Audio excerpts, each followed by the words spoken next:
परत एक राजकीय सभेला आपलं सर्वांचं स्वागत आहे। आज जुना मोंढा मैदान मध्ये राहुल गांधी यांची सभा आहे। त्या सभेमध्ये जे लोक आलेत, काय म्हणणं आहे त्यांचं, महाराष्ट्राच्या इलेक्शन मध्ये कोण निवडून येईल, या विधानसभेच्या निवडणुकीत त्यांच्या मतदारसंघात कोणाचा पार्ट जड आहे हे समजून घेण्यासाठी आज आम्ही सभेत उपस्थित आहोत। बघू काय वातावरण आहे, काँग्रेसच्या कार्यकर्त्यांमध्ये कुठला उत्साह आहे, ते कुठल्या उत्साहाने काम करतायत, सगळ्या गोष्टी बघू। कुठून आला काका? नरसी। काय वाटतं कोण निवडून येईल तुमच्या भागात? काँग्रेस पार्टीचे येते। बाल किल्ला आहे ना नांदेड जिल्ह्याचा। नांदेड जिल्ह्याचा बाल किल्ला आहे असं सांगतायत, बरोबर आहे, पण विशेष असं चालू आहे की तिथं राजेश पवार यांची ताकद जास्त आहे। ओके ओके बरोबर बरोबर आहे ना। तर निवडून कोण येईल? राजेश पवार येईल ना। तुम्ही सभेच्या कोणाच्या आल्या? हे आपले काँग्रेस, हे आपलं हे हो काय म्हणतात काँग्रेस काँग्रेस काँग्रेस काँग्रेस येईल। तर निवडून कोण येईल? आता हे आपलं काय म्हणतात नाव बी आहे ना हे हो काय बोल सांग। कुठून आल्या? नायगाव मतदारसंघातून। कोण निवडून येईल? रवींद्र चव्हाण। आणि विधानसभेला ते माहित नाही मला, रवींद्र चव्हाण थोड़े थे। खासदारकीला आहे ना रवींद्र चव्हाण? मेरा नाम शेख जाहिद है। कहाँ से आया? मैं उत्तर से आया हूँ, नांदेड़ खुतबनगर देवलू नाके से। क्या लगता कौन जीतेगा उत्तर से? उत्तर से अब्दुल सत्तार साहब, महाविकास अघाड़ी जीतेंगी। पूरी गंगी जमनी तहजीब आज अब्दुल सत्तार साहब के साथ है और पूरा देश और पूरा नांदेड़ अब्दुल सत्तार साहब के साथ है। महाविकास आघाड़ी से वहाँ पे मशाल को भी उम्मीदवारी दी गई, वो कैसा? मशाल को हम नहीं मानते। मैं कट्टर शिवसैनिक हूँ, अब्दुल सत्तार साहब के साथ हूँ मैं। शुक्रिया। आपका नाम? मेरा नाम शेख जावेद जेडी उर्फ जेडी। जेडी क्या हालात है? हालत तो बेहतर है, बढ़िया है, एक नंबर साजगार माहौल है। महाविकास आघाड़ी के कैंडिडेट हाजी अब्दुल सत्तार साहब के फेवर में माहौल है। चुन के आने के चांसेस है? इंशाल्लाह 100% आएंगे। महाविकास आघाड़ी ने मशाल का भी कैंडिडेट दी। फेक कैंडिडेट है वो। फेक? हमारे उद्धव ठाकरे आके खुद बोल के गए जेडी कि वो कैंडिडेट महाविकास आघाड़ी का है, फिर कैसा? हमारे नेता इमरान प्रतापगढ़ी ने इस बात का कल खुलासा किया और ये सभी तीनों पक्ष मिलकर बैठ के इस बात का लास्ट टाइम में डिसीजन लेंगे कि उद्धव साहब को मनाने की कोशिश करेंगे। अभी भी मनाने की कोशिश करेंगे। और दूसरी बात सुनिए, महाविकास आघाड़ी जब बनी तो जो कांग्रेस पार्टी नेशनलिस्ट पार्टी है, महाविकास आघाड़ी की लिस्ट में अब्दुल सत्तार साहब का नाम सबसे पहले डिक्लेयर किया गया लिस्ट में। उसके बाद ये आखिरी के 29 तारीख को डमी कैंडिडेट को ये पीछे के दरवाजे से लाया गया। महाविकास आघाड़ी को आप मानते कि नहीं महाराष्ट्र में? तो महाविकास आघाड़ी ने ऑफिशियल तौर पे चौथी लिस्ट पे अब्दुल सत्तार साहब का नाम डिक्लेयर किया। जब उद्धव ठाकरे साहब ने उसके ऊपर ऑब्जेक्शन क्यों नहीं लिया? ये टिकट उद्धव ठाकरे साहब ने नहीं दिया है, ये पीछे से शिवसेना उद्धव ठाकरे के तरफ से पीछे के दरवाजे से ये कुछ दे लेकर काम हुआ है। सध्याच्या परिस्थितीत काय करताय? सध्या बेरोजगारच आहे सध्या। काय वाटते महाराष्ट्राची जे सगळी आता राजकारण चालू आहे, महाराष्ट्रामध्ये विधानसभा 2024 ची निवडणूक लागलेली आहे, काय वाटते कोण निवडून येईल, कोणाची सरकार येईल? याच्यामध्ये असं दिसून येते की सर्वसामान्याचं सरकार म्हणून पाहायला गेलं तर महाविकास आघाडीच हा निश्चित दिसून येत आहे। कारण ह्या महायुतीने जे केले आहे कार्यक्रम, जे मागल्या काळामध्ये केले आहेत, त्याच्यामध्ये महंगाई असेल, बेरोजगारी असेल, जे महाराष्ट्रातले प्रकल्प आपले बाहेर राज्यात चालले, जे आमच्यासारखे युवक हजारो बेरोजगार आहेत, ह्या गोष्टीपासून त्रासून आम्ही ह्या महाविकास आघाडीकडे जाण्याचा प्रयत्न करत आहोत आणि जात आहोत।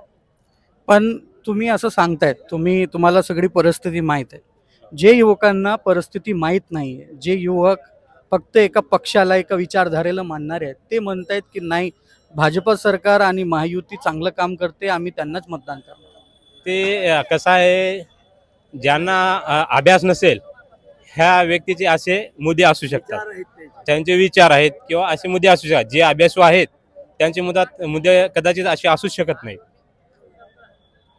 मग कदाचित ते पैशासाठी एका पक्षासोबत असतील किंवा मग एका संघटनेसोबत असतील. आणखीन मला एक प्रश्न विचारायचे, सध्याच्या परिस्थितीत महाराष्ट्रामध्ये युवकांचे प्रश्न कोणते आहेत, त्याला कुठलीही सरकार आली तर त्यांनी पहिले सोडवावं? सर्वात मोठी समस्या अशी आहे महाराष्ट्र युवकांची की रोजगार, जे की मागील महाविकास आघाडीच्या कालखंडामध्ये विद्यार्थ्याची एक्झाम फीस हे 400 रुपये होती, की महाविकास आघाडी हे महायुती सरकार आल्याच्या नंतर डायरेक्ट 1000 रुपयावर नेऊन टेकवली. हे सर्वात मोठी समस्या आहे. आणि दुसरी गोष्ट म्हणजे इथं रोजगार उपलब्ध नाहीत. आणि तिसरी गोष्ट म्हणजे सांगायचे म्हणजे की या सरकारच्या कालखंडामध्ये हजारो पेपर असे लीक झालेले आहेत की ते युवकाच्या जीवाच्या धोक्याशी खेळण्याशी निश्चित आहेत. महाराष्ट्रामध्ये मागच्या काळात फोडाफोडीचं राजकारण चव्हाट्यावर आलं, एकदम तुफान फोडाफोडीचं राजकारण झालं. बरोबर. लोकांनी पक्षच चोरून नेले असं लोक सांगतायत. मी पत्रकार आहे, मी सांगू शकत नाही. तुम्हाला काय वाटतं, तुम्ही सांगा. नाही, खरी सत्य परिस्थिती आहे ना. एक उदाहरण सांगायचं म्हणजे मी स्वतः जर पक्ष काढला असेल, हे माझे सर्व कॅन्डिडेट आहेत, हे कॅन्डिडेट बाजूला जात असतील आणि कदाचित मी स्वतः कालीला पक्ष जर हे लोक म्हणत आहेत की माझा आहे, ते हे उघड्या डोळ्याने महाराष्ट्रानं पाहतच आहेत. आणि सत्य घटना अशी आहे की ज्याचा जो पक्ष काढेल त्याचाच राहील ना. आता जेव्हा तुमचा मुलगा जन्माला येईल तर तुमचंच नाव ठेवलं जाईल ना. अपत्य. अपत्य जे असेल, आता अपत्य ते त्यांचंच नाव राहील ना. तुम्ही दुसऱ्याचं नाव ठेवू शकता म्हणजे चालेल का? नाही चालणार. हा कुठेतरी एक राजकीय दृष्टिकोनातून हा दबावापायी हे असे घेतलेले निर्णय आहे पक्ष फोडीचे कार्यक्रम. युवकांनी कुठल्या विषयाला ध्यानात ठेवून येणाऱ्या 20 तारखेला मतदान करावं? युवकांनी आत्ताच राहुल गांधी बोलल्याप्रमाणे की महाराष्ट्रात 2.5 लाख रोजगार निर्माण करतो या उद्देशाला बोलल्यामुळं सर्व महाराष्ट्रातील युवकांनी एकच निर्णय घेतला पाहिजे आणि येणाऱ्या 20 तारखेला महाविकास आघाडीला मतदान करून विजय केलं पाहिजे. त्या विजयातूनच महाराष्ट्रातील युवकाला रोजगार मिळेल. कुठून आले साहेब? अर्धापूर तालुका, भोकर मतदारसंघ. लय हाय व्होल्टेज ड्रामा चालू आहे तिथं. कोण निवडून येईल? पप्पू पाटील कोंडेकर निवडून येणार आहेत, काही विषय नाही. कारण नवीन चेहऱ्याला संधी द्यायचा सगळ्या मतदारसंघाने निर्णय घेतलेला आहे, त्याच्यामुळं काही विषय नाही. पप्पू पाटील कोंडेकर निवडून येणार आहे. मला आणखीन एक प्रश्न असा विचारायचा आहे की पप्पू पाटील तुम्ही सांगताय, पण अशोकराव चव्हाण साहेब हे नांदेड जिल्ह्याचे आणि अख्ख्या मराठवाड्याचे नेते आहेत. ते जर या निवडणुकीत पडले तर त्यांच्या राजकीय आयुष्याचं लय गंभीर परिस्थिती होऊन जाणार आहे. त्याच्यासाठीच आम्ही एक दुसऱ्या नेत्याला संधी देऊन एक नेता बनवण्याचा प्रयत्न करीत आहोत. नांदेड जिल्ह्यासाठी आम्हाला नेतृत्व हवं आहे. त्याकरिता पप्पू कोंडेकर हा येणाऱ्या काळाचा भविष्याचा एक उज्ज्वल नेता हवा, यासाठी सर्व मतदारसंघांनी पप्पू पाटील कोंडेकराला एक मोठा नेता बनवण्याचं नेतृत्व कार्य हाती घेतलेलं आहे. काय वाटतं, निवडून येईल? 100% निवडून येतील. क्या नाम है आपका? मोहम्मद याहिया, कहाँ रहते हैं आप? मखदूम नगर. तो क्या लगता है उत्तर विधानसभा से कौन चुन के? हाजी अब्दुल सत्तार अब्दुल गफूर चुन के इंशाल्लाह ताला. क्यों? क्योंकि उनको 40 साल के बाद कांग्रेस पार्टी ने मौका दिया. हम पूरा ताकत के साथ उनके साथ है. पूरी आवाम, हर समाज उनके साथ है और इंशाल्लाह ताला वो 20 नवंबर के दिन एक वोट हाजी अब्दुल सत्तार अब्दुल गफूर के हक में हम देंगे. नायगावचे लोक खूप दिसत आहेत, काय? नायगावचे म्हणजे काँग्रेस पक्षाचा उमेदवार आहे आमचा. कोण निवडून येईल? आमचं मत काँग्रेस जेव्हा असं आहे.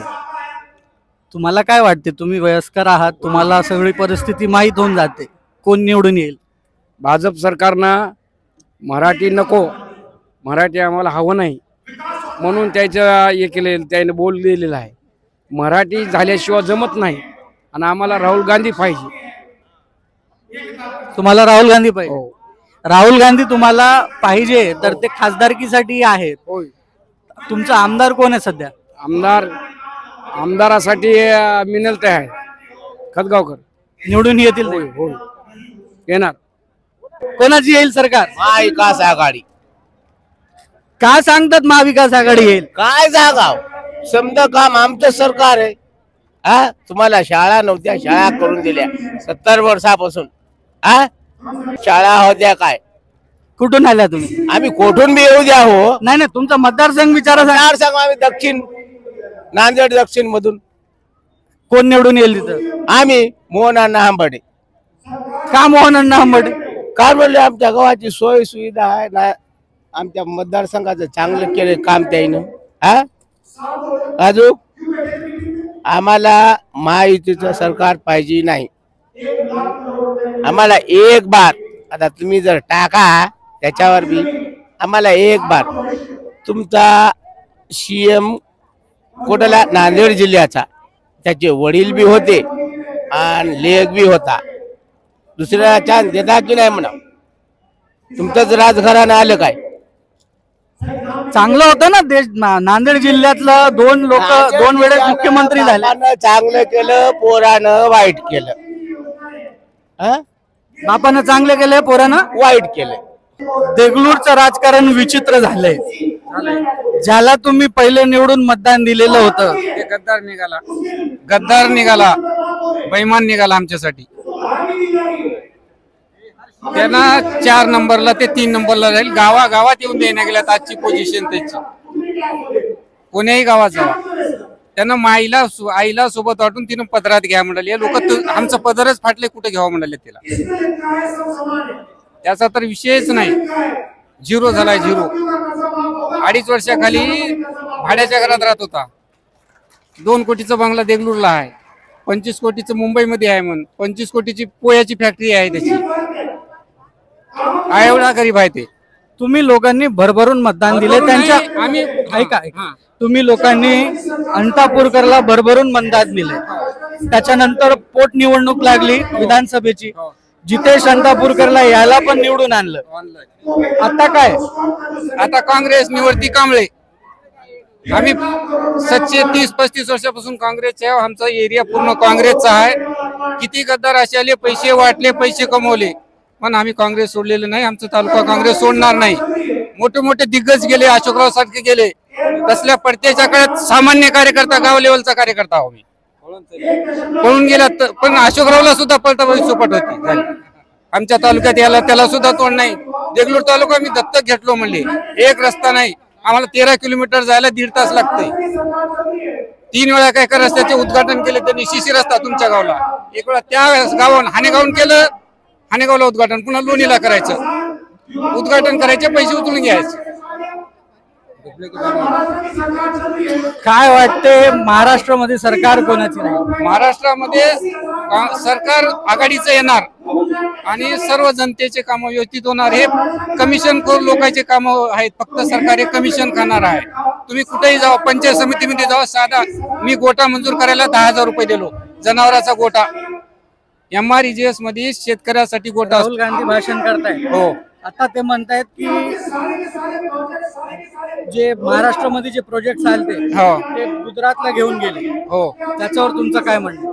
सगळेच प्रोजेक्ट गेले की मोठे मोठे प्रोजेक्ट गेले. ते रोजगार मिळत होते आपल्या महाराष्ट्रात कुठेही होऊ द्या. महाराष्ट्रातला माणूस महाराष्ट्रात कुठेही फिरून रोजगार करते.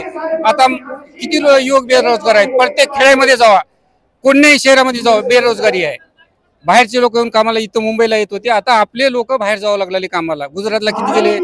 फोक्सवॅगनचं ते काय ते चिपचं, फॉक्सकॉन, वेदांत, ते विमानाचं काहीतरी बनायचं नागपूरचं होतं तेही गेलं. असे कितीतरी गेले. सिलेंडरचं ते नाव घेऊ नको. 400 लावते तर ते बाई घेऊन बसतो. ती सिलेंडर बाई कुठं आहे ते आता. आणि हेच फडणवीस 6,000 भाव द्या म्हणून फिरलाय. आता 4,000 नाही, काल 3800 मागले तर मी सोयाबीन मार्केटमध्ये घेऊन गेला. काय करावं शेतकरी. पेट्रोल तर 105 झालंय. काय मोबाईलचं आता ते नामिलं सोडा शेतकऱ्याचं. शेवटी हे सांगा, तुमच्या मतदारसंघात वातावरण कोणाचं, निवडून कोण येईल, एका शब्दात सांगा. आमच्या मतदारसंघामध्ये साबणे आणि निवृत्ती कांबळेमध्ये लढत आहे, परंतु निवृत्ती कांबळे काँग्रेसचे निवडून येतात. चालेल, धन्यवाद. तुमच्या मतदारसंघात तर टक्करले जोरानं आहे. कोण निवडून येईल? हो सर, पोपवाडे कोंडेकर. काय वाटतं? असं वाटतं की काहीतरी आम्ही जे यंग हो तसं यंग माणसानं काहीतरी गरीब माणसाचा किंवा शेतकरी माणसाचा काहीतरी फायदा करावा. जसं बीजेपीने सरकार केलेलं आहे तसं 1 रुपया 2 रुपया देतात, त्याच्यामध्ये काही फायदा नाही.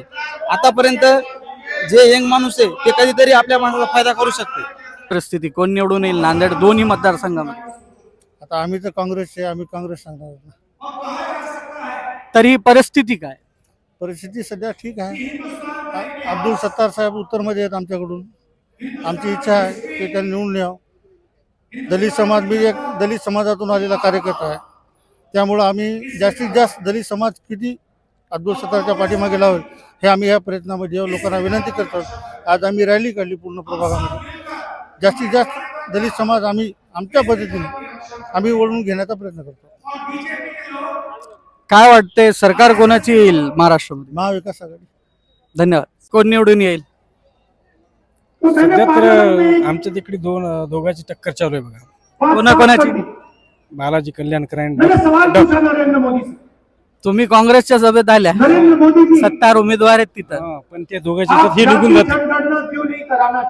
त्या दोघांच्या मतात ही निघून जातील सत्तार साहेब. राहुल गांधी कसे वाटतात? त्यांचं भाषण ऐकायचं आलो, छान होतं. त्यांच्या भाषण ऐकण्यासाठी आले. वाटते कधी पुढे जाऊन पंतप्रधान होतील म्हणून? काही सांगता येत नाही. सक्षम आहे का पंतप्रधान होण्यासाठी? हो आहे. 15% माइनॉरिटी है. आहेत. कितना होता है? भाजप सरकार आणि लोक सांगतात की राहुल गांधी पप्पू आहे, पण आता तुम्हाला काय वाटते की ते सक्षमपणे भारत देश पुढे घेऊन चालू शकतात का? हो, चालू शकतात ना. त्यांच्या भाषणावरूनच कळाले. ते म्हणजे प्रत्येक गोष्ट सांगालीत ना तसं. किनवट मध्ये प्रदीप नाईक, त्यांचा नेता शरद पवार, आणि तुम्ही सभेसाठी आल्या राहुल गांधीच्या. कुठं ताळमेळ आहे याच्यात? ताळमेळ असला तरी आमची जी निष्ठा आहे ना काँग्रेस पक्षाची आहे. काँग्रेस पक्ष हा आमच्या किनवट महारू मतदारसंघात असल्यामुळे आम्हाला नाईलाजाने शरदचंद्र पवार पक्षांच्या उमेदवाराला मतदान करावं लागत आहे. तुम्हाला प्रदीप नाईक आवडत नाही? आवडत नाही, पण आता काँग्रेस पक्षाची सीट नसल्यामुळे आम्हाला त्या ठिकाणी मतदान करत लागत आहे. चालेल. आता राहुल गांधीची सभा ऐकली, काय वाटते? राहुल गांधी या देशाचं नेतृत्व करण्यासाठी सक्षम आहे का? भरपूर सक्षम आहेत. सक्षम तर आहेत, अभ्यासू आहेत, वैचारिक पातळी सुद्धा जास्त आहे त्यांची. त्यामुळे त्यांनी पुढील 2029ला नक्कीच देशाचा पंतप्रधान नक्कीच होतील. तुला काय वाटते कोण निवडून येईल? काय सांगता येते? तुम्ही सभा ऐकायला आले का? आलो. तुमचं मत कोणाला राहणार? आता काय सांगता येत नाही. काही सांगता येत नाही. हो ना, असं आहे. सध्याची परिस्थिती तुम्हाला काय वाटतं? येईल काँग्रेस येईल. दक्षिण मध्ये लय खिचडी झाली आहे. दिलीप कंदकुर्ते, आनंद पाटील बोंडारकर, मोहन हंबर्डे, या तिघांपैकी तुम्ही कोणाला मतदान करणार? काँग्रेसला. कारण काय? हंबर्डेला. कारण काय? अहो, काँग्रेसमुळं सगळं सोयाबीन गेलं, 5 रुपये भाव नाही. GST गाव हे झाला. मला सांगा, कर्जमाफी करतो 5 वर्षाखाली म्हणले होते. महाराष्ट्राचा नायनाट केला पक्ष फोडून. मग त्या पक्षाला काय करायचं? तुम्ही माडकरी दिसताय. हो. तुम्ही धर्माला, विठ्ठलाचा भक्त, विठ्ठलाचे भक्त आहात तुम्ही.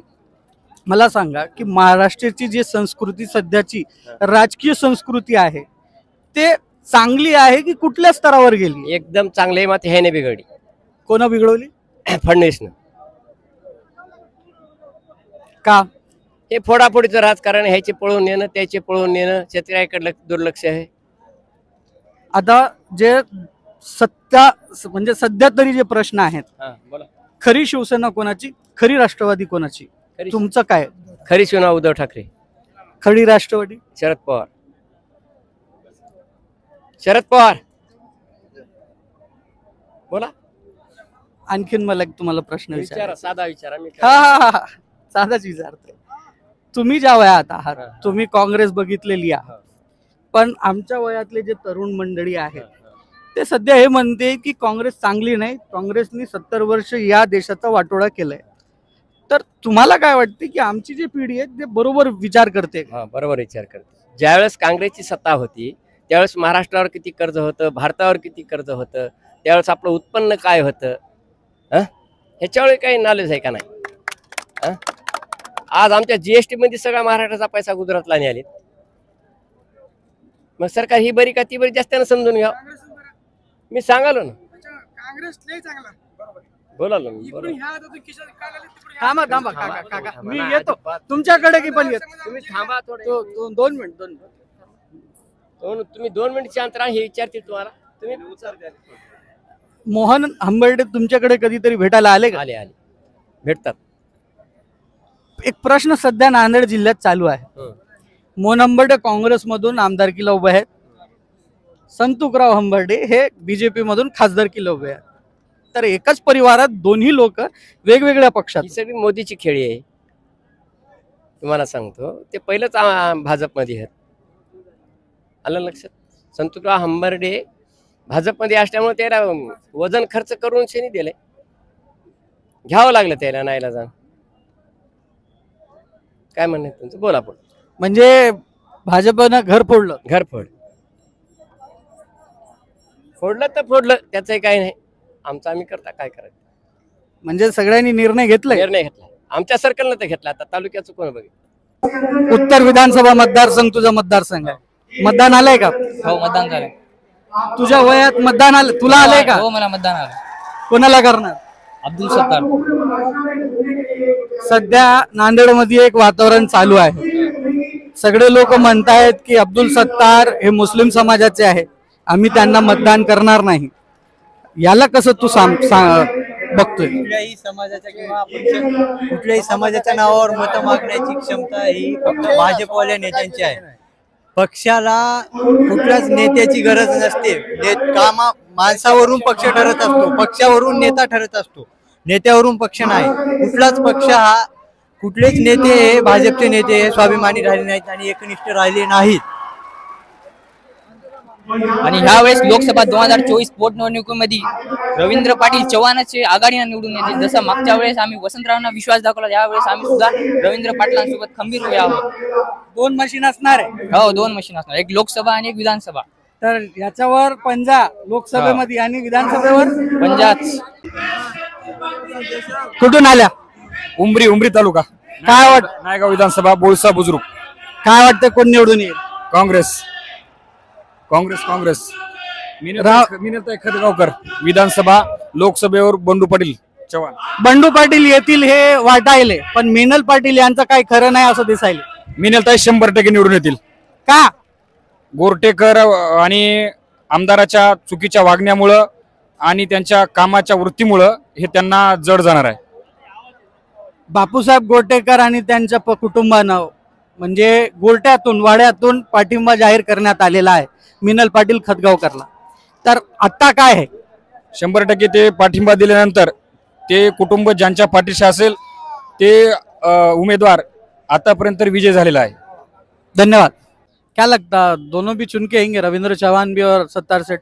तीनों भी चुन के आएंगे, क्योंकि आज के जो हालात है पूरे महाराष्ट्र के अंदर जो हालात है वो हालात की वजह से आगे जाने के बाद अगर यही बीजेपी शिंदे गठ जैसा इनकी महाराष्ट्र के अंदर ये लोगों की केंद्र में अगर सरकार रही तो आगे बहुत से नुकसान हो रहे. क्योंकि आज अपन देख रहे हैं कि महंगाई बढ़ गई, लोग परेशान है, जीएसटी खाने पीने की चीज़ों पे तक जीएसटी लग गया. आज उससे लोग बहुत परेशान हैं. मुझे ऐसा लगता है कि आने वाले इलेक्शन में 2 मिनट, जीएसटी ये सवाल ये मुद्दा उधर का है, केंद्र सरकार का है, और आप सत्तार साहब को अगर वोट डाले दोनों महाराष्ट्र में जाएंगे. बिल्कुल. क्या कर सकेंगे महाराष्ट्र के विधान भवन में जाके जीएसटी के वास्ते? उन्होंने आवाज उठाएंगे ना लोगों के बारे में. अवाम जब उनको चुन के देंगे तो उन्होंने वहाँ जाके विधानसभा के अंदर लोगों के हक में आवाज उठाएंगे. जो भी ये मसले मसाइल हो रहे हैं वो उसके बारे में वहाँ पे क्लियर करेंगे ना वो हर चीज. नांदेड़ में उत्तर में बहुत ज्यादा टक्कर चालू है. संगीता पाटिल डक वो भी मशाल से, महाविकास आघाड़ी के एक पार्टी से यानी कि शिवसेना उद्धव बाला साहेब ठाकरे से दोनों मैदान में है. महाविकास आघाड़ी 2 टुकड़ों में बढ़ गई. संगीता पाटिल डक का भी काम मुस्लिम समाज के कुछ नगर सेवक या फिर कुछ लोग कर रहे हैं. तो मुस्लिम समाज का मतदान एक जगह नहीं है, तो सत्तार साहब कैसे चुन के आएंगे? ऐसा नहीं है कि अपने को मुस्लिम समाज को देखना है, अपने को हर समाज को देखना है.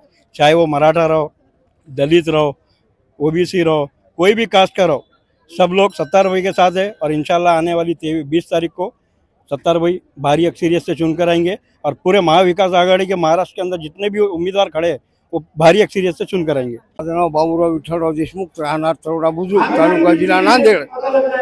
तुम्ही तरोड्यातून येत आहेत. हो. बालाजी कल्याणकर तरोड्यात खूप मोठं नाव आहे. बालाजी कल्याणकर छोट्या चौड्याचा आहे, मी मोठ्या चौड्याचा आहे. त्याच्या नावाला त्याची गद्दारी भोवली, त्याच्याबद्दल काही वाद नाही. त्याला फेकून दिलं यावरच आम्ही. तुमच्या तरोड्यात माजी आमदार होते देशमुख साहेब, माझे आमदार नाही, माझे खासदार होते. माजी खासदार होते. तर तुमच्याकडे सगळं काँग्रेसचंच वातावरण आहे का? सगळे काँग्रेसच वातावरण. सध्याच्या परिस्थितीत तुम्हाला काय वाटते की जे भाजप सरकार आहे ते बरोबर काम करते का? भाजपचं सरकार बरोबर काम करीत नाही. एक योजना काढते, त्याला 100 अटी लावते. 100 अटीमधून कोणाचंच काम होत नाही. अखेरला कोणाचंच काम करीत नाही. कोणाचं काम करते, कोणाचंच करीत नाही. या आतापर्यंत 10 वर्षात त्याने कोणती योजना काढली नाही. शेतकऱ्याला आम्ही शेतकरी हो, आमचं अजून विमा मंजूर नाही, कोणती नुकसान भरपाई नाही, काहीच नाही. मला एक सांगायचं प्रश्न विचारायचा तुम्हाला. जे ऐका मी जे वयस्कर लोक आहेत ते काँग्रेसला मतदान करतायत, पण जे तरुण मंडळी आता सध्या आहेत ते म्हणतात की नाही भाजप चांगली आहे. ऐका, हे बघा, तरुण मंडळीला बी कळालंय आता कळालंय की बाबा भाजपनं लबाड बोलून सगळं केलं. आतापर्यंत सगळं आणलं, मैं ये दूंगा वो दूंगा म्हणून सगळी काहीच दिलं नाही. म्हणून आता कळालंय की बा त्याच्यापेक्षा हे चांगलं आहे. राहुल गांधी कसं वाटतं? राहुल गांधी आता हे नवीन नेता आहे, नवीन नेता आहे, चांगला आहे. सध्याच्या युगामध्ये चांगला आहे. आणि काँग्रेस पक्ष सगळ्यात जुना पक्ष आहे. मोदीचा जन्म नव्हता तेव्हा काँग्रेसनं भारत स्वतंत्र केलाय. मोदी सांगतात काँग्रेसने लय नुकसान केलंय देशाचं नुकसान केलं नाही. त्यावेळेस आर्यसेचन कोणीच नव्हतं.